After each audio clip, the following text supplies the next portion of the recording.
then these paintings, I think, were important in a certain way. This is, I was teaching in Ohio and going to this one restaurant, and I took their menu, and this is, you know, I started to want to put some kind of text or something into my work because I felt all along there was a kind of reference to letters in the paintings anyway. So I took their menu, which is 8 by 11, just a little dining, and I blew it up to 25 or 30 feet, and then I cut it all up and stuck it on 4 of these panels. I'll show you.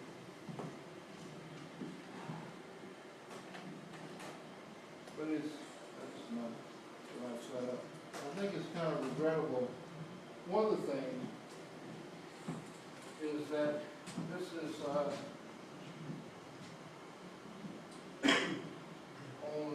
about a 6-inch aluminum block, 2 aluminum panels,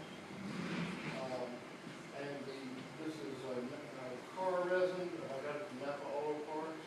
It had this kind of colored, tinge color that goes.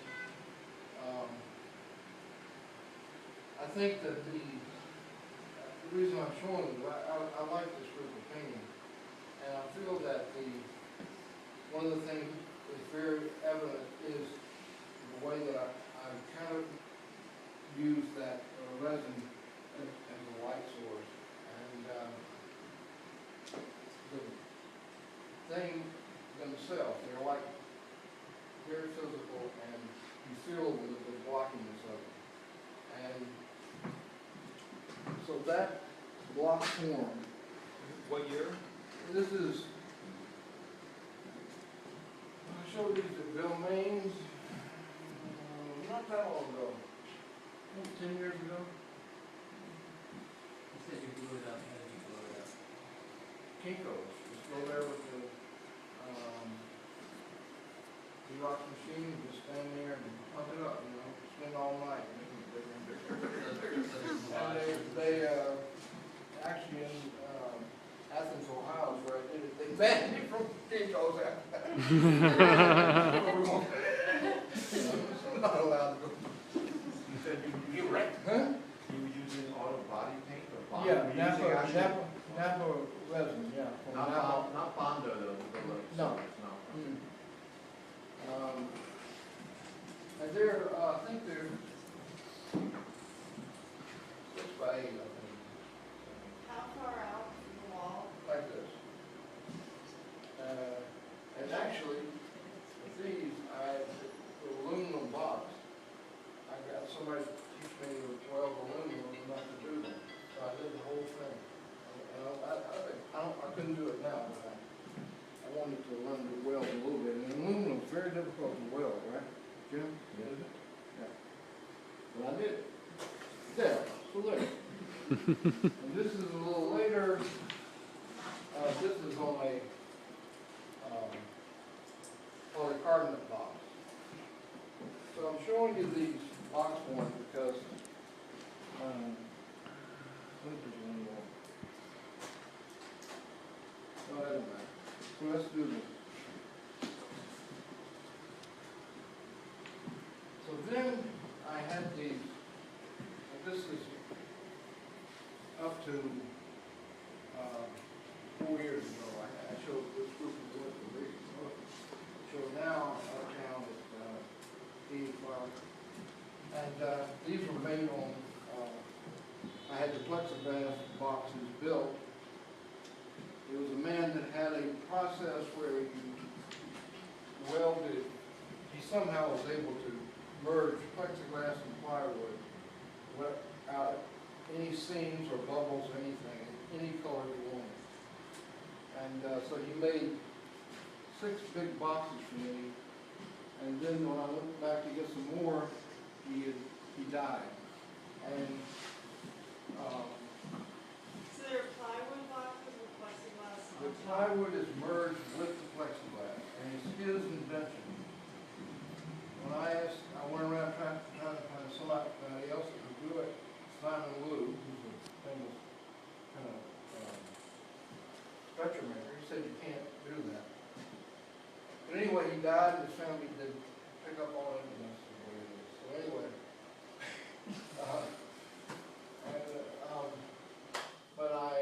but this again is 6 inches deep, 5.5, 6 inches. And one of the things, put another one up there.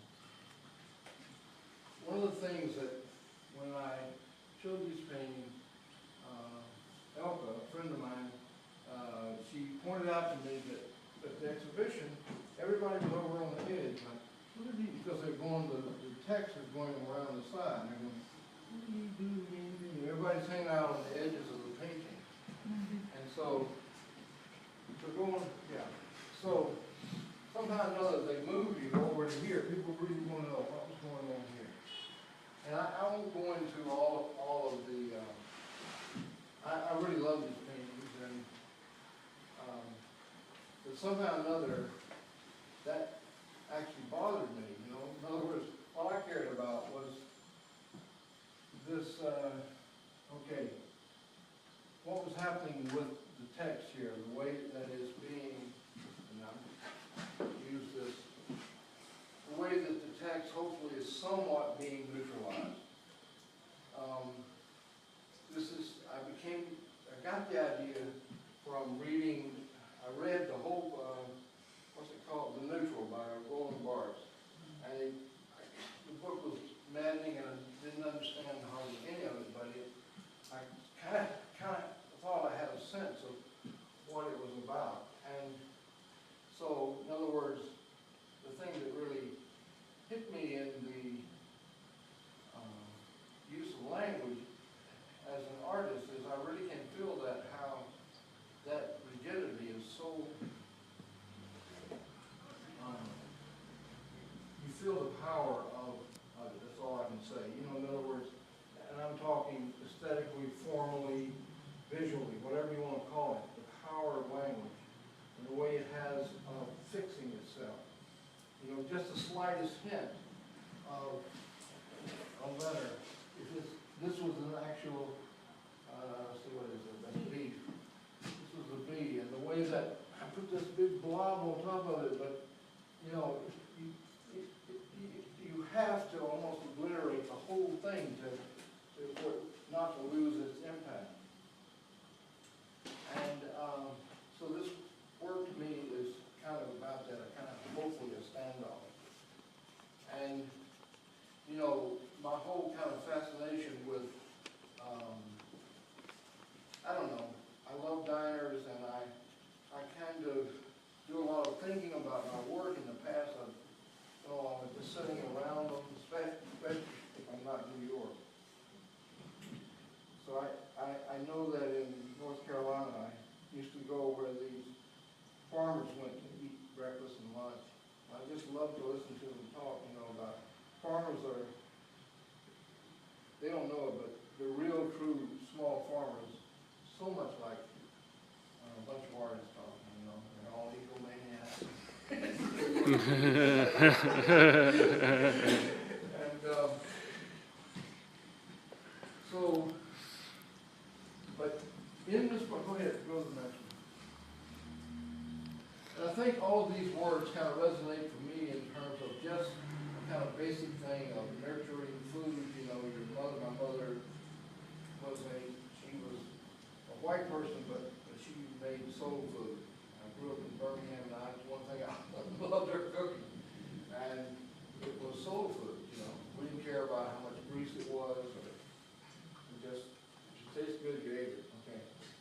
So here's pork, and this is chicken. Can you talk about how you cut what the material is? Okay, so I had this process of laminating the paper. I would build this huge sheet, bigger than the painting, with this recessed cross in it. And in other words, I would construct it out of paper and roll it, and it took, it was like a very intense, kind of 12-hour period, and I'd have somebody help me, and I would laminate all this together, and then I would cut the painting out. So these pieces, I think they're about a quarter inch thick, the thickest, and they go back to less. But, you know, in other words, it was the whole idea of kind of harkening back to the idea of conceiving of the painting in 5 strokes. Well, here I thought maybe I could conceive of the painting as one cut that's just done once, you know, like cut all the way through, all at once, in a sense. Not done that way, but of course, that feeling.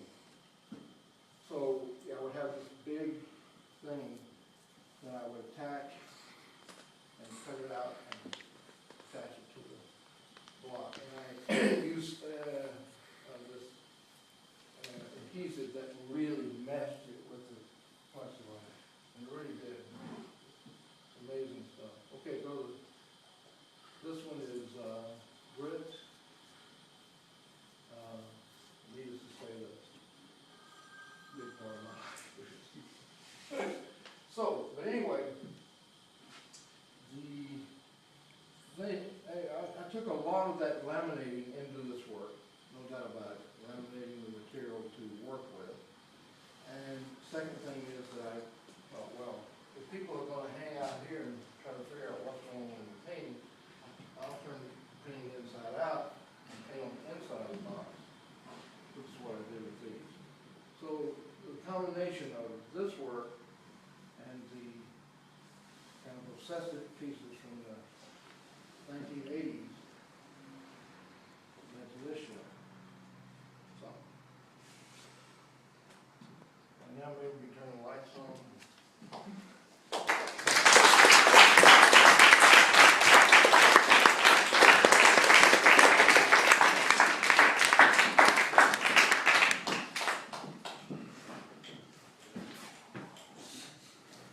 So, you know, if you want to ask any questions or something for a few minutes, you have these pieces here. I don't know if I need to say any more. You know, in other words,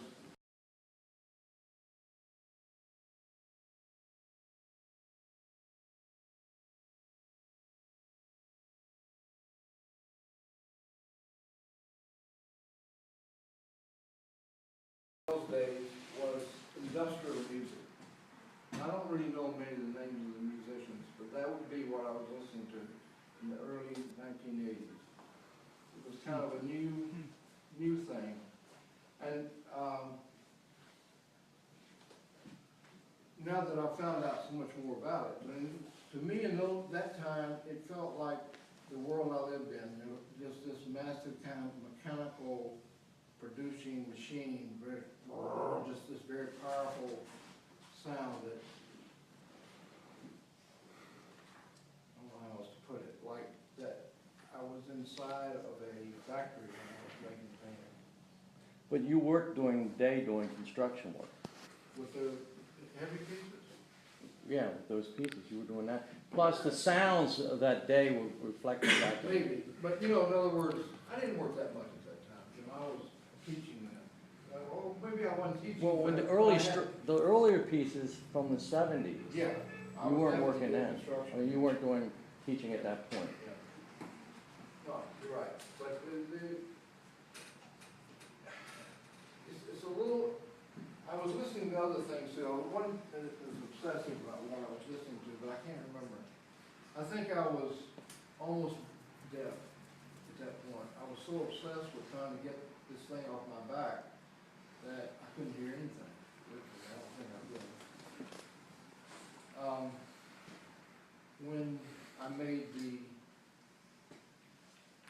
plexiglass pieces, the boxes, I know what I was listening to then because I wasn't as obsessed then.